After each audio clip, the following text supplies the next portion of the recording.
Gandhiji. The Gandhiji is our father of our nation. Who is the father of our nation? Gandhi. Mahatma Gandhiji.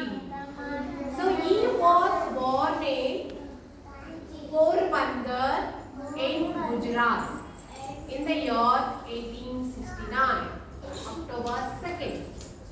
Okay? So I went to this place last week.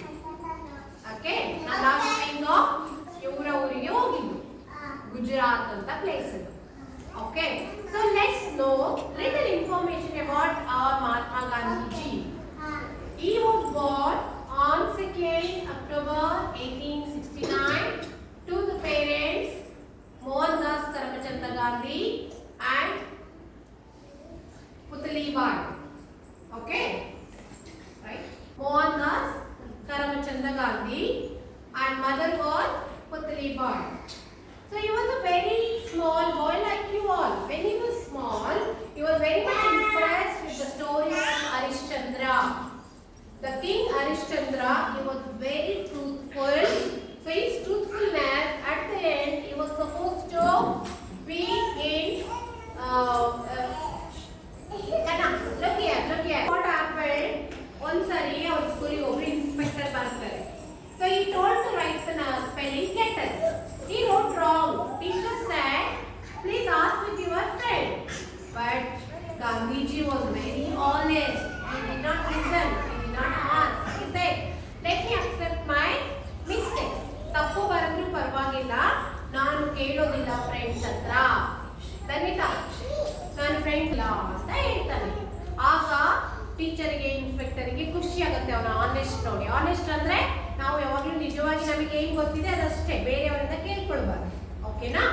So he has grown up and he got married and he went to study law in the other country. So after finishing his law, he went to Africa. Lawyer work ಮಾಡಲಿಕ್ಕೆ.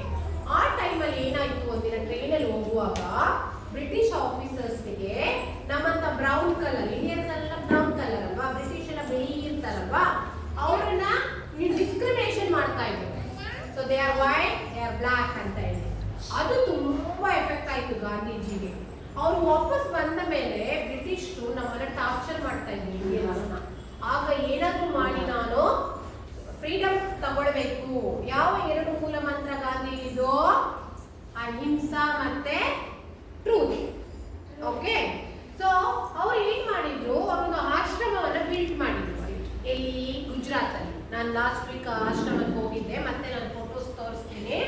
ಆ ಆಶ್ರಮದಲ್ಲಿ first ಮೂಲ ಮಂತ್ರ ಏನವರು, ನಾವು first ಎಲ್ಲ ನಾವು ಬ್ರಿಟಿಷರು ತಯಾರಿ ಮಾಡಿದಂತ ಬಟ್ಟೆನ ಹಾಕೊಳ್ತಾ ಇದ್ವಿ. ಈಗ ಕೂಡ ನಾವು ಎಲ್ಲ ಬೇರೆ ಬೇರೆ ತರ ಬಟ್ಟೆ ಹಾಕ್ತಾ ಇದ್ದೇವೆ. ಆದ್ರೆ ಗಾಂಧೀಜಿ ಇಂಡಿಪೆಂಡೆನ್ಸ್ ಆಗ್ಬೇಕು, ನಾವು ಒಬ್ಬರೇ ಸ್ವತಂತ್ರರಾಗಬೇಕು ಅಂತ ಹೇಳಿ ಅವ್ರು ಏನ್ ಮಾಡಿದ್ರು, ಫಸ್ಟ್ ಈ ತರ ಒಂದು wheel what is that? Wheel, ಚರಕ ಅಂತ ಕರೀತಾರೆ ಇದಕ್ಕೆ. ಅಂದ್ರೆ ಅವರೇ ಬಟ್ಟೆಯನ್ನ ನೇಯಲಿಕ್ಕೆ ಶುರು ಮಾಡಿದ್ರು ನೋಡಿ ಈ ತರ. Gandhiji started first making his cloth. ಅವರೆಲ್ಲ ಫಸ್ಟ್ ಕೋಟು ಟೋಪಿ ಎಲ್ಲ ಹಾಕೊಳ್ತಿದ್ರು, ಅದನ್ನೆಲ್ಲ ತೆಗೆದು ಬಿಸಾಡಿ ಕೊನೆಗೆ ಅವ್ರು ಏನ್ ಮಾಡಿದ್ರು, ಅವರದೇ ಅದೊಂದು ಖಾದಿ ಬಟ್ಟೆಯನ್ನ ತಯಾರಿ ಮಾಡಿ ಅವ್ರು ಹಾಕೊಳ್ತಾ ಇದ್ರು. ಮತ್ತೆ ಅವರ ಆಶ್ರಮದಲ್ಲಿ ಇದ್ದಂತ ಎಲ್ಲರಿಗೂ ಕೂಡ ಈ ಒಂದು ಇದನ್ನ ಕಲಿಸಿಕೊಟ್ರು, ಹೇಗೆ ಬಟ್ಟೆ ನೇಯೋದು ಅಂತ ಹೇಳ್ಬಿಟ್ಟು. ನಾನು ಗಾಂಧಿ ಆಶ್ರಮದಲ್ಲಿ ಹೋದಾಗ ಒಂದು ಚರಕ, ಬೇರೆ ಬೇರೆ ತರದ ಚರಕಗಳಿತ್ತು. ಅವ್ರು ಫಸ್ಟ್ ಇನ್ವೆಂಟ್ ಮಾಡಿದ್ರು. ಫಸ್ಟ್ ಒಂದು ಸಣ್ಣದು, ದೊಡ್ಡದು ಎಲ್ಲ ಒಂದು 20-25 ಟೈಪ್ಸ್ ಆಫ್ ಚರಕ ಇದೆ. ಮತ್ತೆ ಫೋಟೋಸ್ ತೋರಿಸ್ತೀನಿ. ಆಗ 8 ಜನ ಏನ್ ಮಾಡಿದ್ರು, ನಮ್ಮ ಇಂಡಿಯನ್ಸ್ ಬ್ರಿಟಿಷ್ ಬಟ್ಟೆಯನ್ನ ಬಿಸಾಡಿ ಅವರೇ ಬಟ್ಟೆಯನ್ನ ನೇಯ್ದು ಖಾದಿ ಬಟ್ಟೆ, ಪ್ಯೂರ್ ವೈಟ್ ಖಾದಿ ಬಟ್ಟೆ ಹಾಕ್ಲಿಕ್ಕೆ ಶುರು ಮಾಡಿದ್ರು. ನಾನು ಖಾದಿ ಬಟ್ಟೆ ತೋರಿಸ್ತೇನೆ ಯಾವ ತರ ಇರುತ್ತೆ ಅಂತ ಹೇಳಿ. ಓಕೆನಾ? ಸೊ ಈ ತರ ಆಗಿ ನಂತರ ಅವರು ಆಶ್ರಮದಲ್ಲಿ ಇರುವಾಗ ಏನ್ ಮಾಡ್ತಿದ್ರು ಅಂದ್ರೆ, ಅವರ ಹೆಂಡತಿ ಕಸ್ತೂರಿಬಾ, ಅವರು ಯಾರೋ ಗಾಂಧೀಜಿ ಮತ್ತೆ ಕಸ್ತೂರಿಬಾ, ಹಾಗೇನೆ ಅವ್ರ ಜೊತೆ ಇನ್ನು ಕೆಲವಾರು ಫ್ರೀಡಮ್ ಫೈಟರ್ಸ್ ಇದ್ರು. ಅವರೆಲ್ಲ ಆಶ್ರಮದಲ್ಲೇ ಇದ್ದು ಗಾಂಧೀಜಿ ಒಂದಿನ ಏನ್ ಮಾಡಿದ್ರು ಅಂತ ಅವರು ಹೇಳ್ತಾ ಇದ್ರು, ನಾವು ಎಲ್ಲಿ ಇರ್ತೀವಿ ಆ ಪ್ಲೇಸ್ ಅನ್ನ, ನಾವೀಗ ಟಾಯ್ಲೆಟಿಗೆ ಹೋದ್ರೆ ನಮ್ಮ ಕೆಲಸ, ನಮ್ಮ ಗಲೀಜನ್ನು ನಾವು ಕ್ಲೀನ್ ಮಾಡಿ ಹೊರಗೆ ಬರಬೇಕು. ನಾವು ಗಲೀಜ್ ಮಾಡಿ ಬಿಟ್ಟು ಬಂದ್ರೆ ಏನಾಗುತ್ತೆ, ಟಾಯ್ಲೆಟ್ ಗಲೀಜಾಗಿರುತ್ತೆ, ಇನ್ನೊಬ್ರು ಹೋಗುವಾಗ ಅದು ಚೆನ್ನಾಗಿರೋದಿಲ್ಲ. ಒನ್ಸ್ ವಿ ಯೂಸ್ ನಮ್ಮ ಡ್ಯೂಟಿ, ಅದು ಸುತ್ತಲೂ ಚೆನ್ನಾಗಿದೆಯಾ ನೀರು ಹಾಕಿ ಕ್ಲೀನ್ ಮಾಡಿ. ಗಾಂಧೀಜಿಯವರು ಅವರ ಆಶ್ರಮದಲ್ಲಿ ಅವರ ಟಾಯ್ಲೆಟ್ ಅವರೇ ತೊಳೆದು ಬರ್ತಾ ಇದ್ರಂತೆ ಆಗಿನ ಕಾಲದಲ್ಲಿ. ಆ ರೀತಿಯಾಗಿ ಪ್ರತಿಯೊಬ್ಬರಿಗೂ ಧನ್ಯತಾ ಅವರಿಗೆ ಹೇಳ್ಕೊಟ್ಟಿದ್ರು ಅವ್ರ ಆಶ್ರಮದಲ್ಲಿ ಇದ್ದವರು. ನಮ್ಮ ಕೆಲಸ ನಾವೇ ಮಾಡಬೇಕು. ಇವಾಗ ನೀವು ಕೂಡ ಕಲಿಬೇಕು. ನೀವು ಟಾಯ್ಲೆಟಿಗೆ ಹೋದ್ರೆ ಊಟ ಮಾಡಿದ್ರೆ ಮೇಲೆ ನಿಮ್ಮ ಹ್ಯಾಂಡ್ ವಾಶು ಇದು ಎಲ್ಲ ನೀಟಾಗಿ ಕ್ಲೀನ್ ಮಾಡಿ ಇಟ್ಟು ಬರ್ಬೇಕು. ಟಾಯ್ಲೆಟಿಗೆ ಹೋದ್ರೆ ನೀಟಾಗಿ ನೀರು ಹಾಕಿ ಬರಬೇಕು. ಓಕೆ, ಅಲ್ಲಿಂದ ದಂಡಿ ಮಾರ್ಚ್ ಶುರು ಮಾಡಿದ್ರು. ಅಂದ್ರೆ ದಂಡಿ ಮಾರ್ಚ್ ಅಂದ್ರೆ ಏನು ಅಂದ್ರೆ ಉಪ್ಪಿನ ಸತ್ಯಾಗ್ರಹ ಅಂತ. ಬ್ರಿಟಿಷರು ನಮ್ಮನ್ನು ತುಂಬಾ ಟಾರ್ಚರ್ ಮಾಡ್ತಿದ್ರು ಆಗಿನ ಕಾಲದಲ್ಲಿ, ಆಯ್ತಾ. ತುಂಬಾ ಟ್ಯಾಕ್ಸ್ ಆಗ್ತಾ ಇದ್ರು. ದುಡ್ಡು ನಾವೇನ್ ದುಡಿತೀವಿ ಎಲ್ಲ ರೈತರು ಇವರೆಲ್ಲ ಅವರಿಗೇನೆ ಕೊಡ್ಬೇಕಾಗಿತ್ತು. ಅದನ್ನ ತಡೆಯೋಕ್ಕೋಸ್ಕರ ಅವ್ರು ಏನ್ ಮಾಡಿದ್ರು, ಉಪ್ಪಿನ ಒಂದು ದಂಡಿ ಮಾರ್ಚ್ ಸುಮಾರು ಮೈಲುಗಳು ನಡ್ಕೊಂಡೇ ಹೋಗಿ ಅವ್ರು ಈಗ ಸಹ ನಾವು ನೋಡಿದೆ ಅಲ್ಲಿ ಹೋದಾಗ ಉಪ್ಪು ತಯಾರಿ ಆಗ್ತಿದ್ದ ಒಂದು ಸೀಶೋರ್ ಇತ್ತು. ಅಲ್ಲಿ ಸೀಶೋರಲ್ಲಿ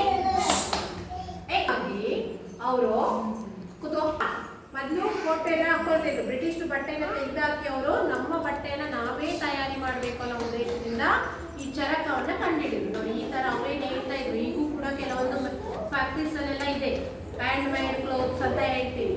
ನಾವೆಲ್ಲ ಈಗ ಏನ್ ಮಾಡ್ತೀವಿ, ಫ್ಯಾಕ್ಟ್ರಿಯಿಂದ ತಯಾರಾದಂತ ಎಲ್ಲಾ ತರದ ಬಟ್ಟೆನ ಹಾಕೊಳ್ತೀವಿ, ನೈಲಾನೆಲ್ಲ.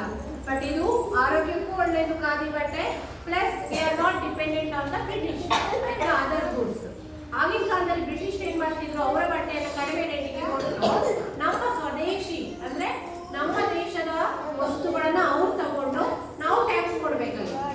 ಆ ತರ ಟಾರ್ಚರ್ ಕೊಡ್ತಾ ಇದ್ರು. ಅದನ್ನ ಹೋಗ್ಲಾಡ್ಸೋಕ್ಕೋಸ್ಕರ ಗಾಂಧೀಜಿ ಒಂದು ಸಾಬರಮತಿ ಆಶ್ರಮದಲ್ಲಿ ಈ ಒಂದು ವೀಲ್ ಅನ್ನ ಕಂಡುಹಿಡಿದ್ರು. ಆಯ್ತಾ,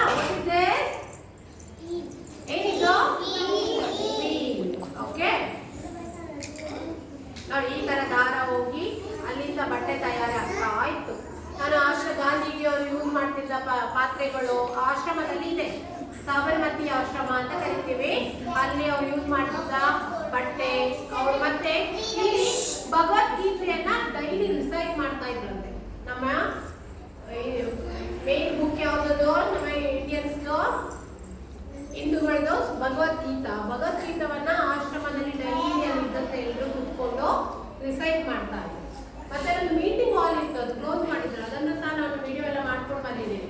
ಈಗ ಇದ್ರಲ್ಲಿ ಟಿವಿಲಿ ಬಂದು ಆ ವಿಡಿಯೋ ಹಾಕ್ತೇನೆ, ನೀವು ನೋಡ್ಬೋದು. ಆಯ್ತಾ. ಸೊ ಈ ರೀತಿಯಾಗಿ ಗಾಂಧೀಜಿಯವರು ಸುಮಾರು ವರ್ಷಗಳ ಕಾಲ 1917 to 1930 ನಿಯರ್ಲಿ 13 ಇಯರ್ಸ್ ಅಲ್ಲಿ ಸಾಬರಮತಿ ಆಶ್ರಮದಲ್ಲಿ ಇದ್ದು ಅದನ್ನೆಲ್ಲ ಹೋಗಲಾಡಿಸಿ ಕೊನೆ 1942 ವರೆಗೂ ನಮಗೆ ಏನಾಯ್ತು, ಹೋರಾಡಿದ್ರು. ಕ್ವಿಟ್ ಇಂಡಿಯಾ ಮೂವ್ಮೆಂಟ್ ಕಂಡಕ್ಟ್ ಮಾಡಿದ್ರು, ದಂಡಿ ಮಾರ್ಚ್ ಮಾಡಿದ್ರು, ಸಿವಿಲ್ ಡಿಸೋಬಿಡಿಯನ್ಸ್ ಮೂವ್ಮೆಂಟ್ ಮಾಡಿದ್ರು. ಕೊನೆಗೆ ನಮಗೆ ಸ್ವಾತಂತ್ರ್ಯ ಸಿಕ್ಕಿದೆ ಯಾವಾಗ, 15 ಆಗಸ್ಟ್ 1947. ಅಷ್ಟು ವರ್ಷಗಳ ಕಾಲ ಇವರು ಒಬ್ಬರೇ ಇಲ್ಲ, ಇವ್ರ ಜೊತೆಗೆ ಹಲವಾರು ಫ್ರೀಡಮ್ ಫೈಟರ್ಸ್ ಎಲ್ಲ ಫೈಟ್ ಮಾಡಿ ಕೊನೆಗೆ ನಾವು ಯಾರೆಲ್ಲ ಓಡಿಸ್ತೀವಿ, ಬ್ರಿಟಿಷರ್ನ ಓಡಿಸಿ ನಾವೆಲ್ಲ ಏನಾದ್ವಿ, free India. Okay, so this is a historical place where many people struggled for our independence and at last we got the independence.